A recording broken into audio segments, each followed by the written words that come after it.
Morning, grace and peace. Welcome to Find the Intersection. My name is Paul Dezay. Today we're looking at the book of Habakkuk, chapter 1, verses 1 to 4, chapter 2, verses 1 to 4.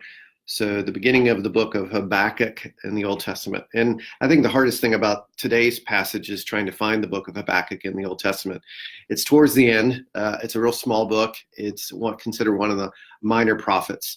The time period in this particular passage is right before Babylon comes in and wipes out Jerusalem. So it's pre-exile. And really what Habakkuk is he sees this doom and gloom, right? And he's trying to make sense of it. And that's where we see in the beginning anyway, we see Habakkuk trying to make sense. Why God? Why God? Why God? So just a few things that stood out to me.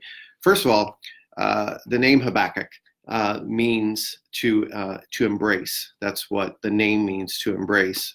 So there's this kind of theme of embracing God in the midst of judgment, in the midst of suffering. And so that's what we see in this book is Habakkuk embracing God, even when God doesn't make sense. The first idea that I see in this is lament. And so we see in the very first verses of the first chapter, Habakkuk is why God. Habakkuk is heartbroken around him. All he sees is violence and suffering.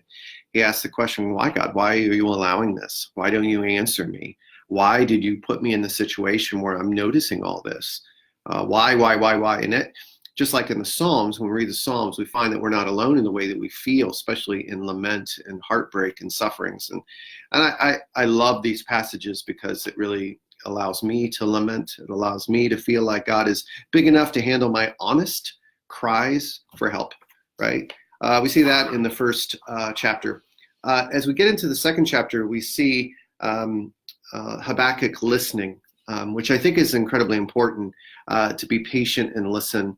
It starts in chapter 2, verse 1, I will stand at my watchpost and station myself on the rampart. I will keep watch to see what he will say to me and what he will answer concerning my complaint. All right. So he puts himself in a posture of listening, watching, waiting for God's response. Now, oftentimes when I lament, I don't listen. I lament and then I kind of move on, take things into my own hands.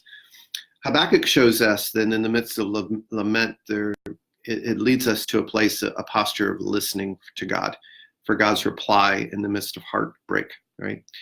We see in chapter 2, he says, God says, the Lord answered me and said, write the vision, make it plain on tablets so the runner may read it. For there is still a vision for the appointed time. It speaks of the end and does not lie. If it seems to tarry, wait for it. It will surely come. It will not delay. And so what we see here is God's got this, right? He's in control. So we see a sense of hope. So lament turns to listening. Listening turns to hope. God does reply. God does answer. And Habakkuk is obedient to what God asks. And we'll see as we take a look at the rest of chapter 2, there's these oracles or these woes that Habakkuk writes down. And then in chapter 3, we see God really reveal himself in a very powerful way to give hope. So that's what I got out of this passage today. What did you get? Share your thoughts on Habakkuk. It's a fun word to say, isn't it? Habakkuk.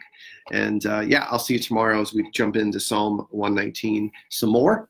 And hope you're having a great week, everybody. Hey, tonight it's outside, it's trunk or treat. It's going to be a great day. Can't wait to dress up and we'll see you tonight, or have a great week. Grace and peace.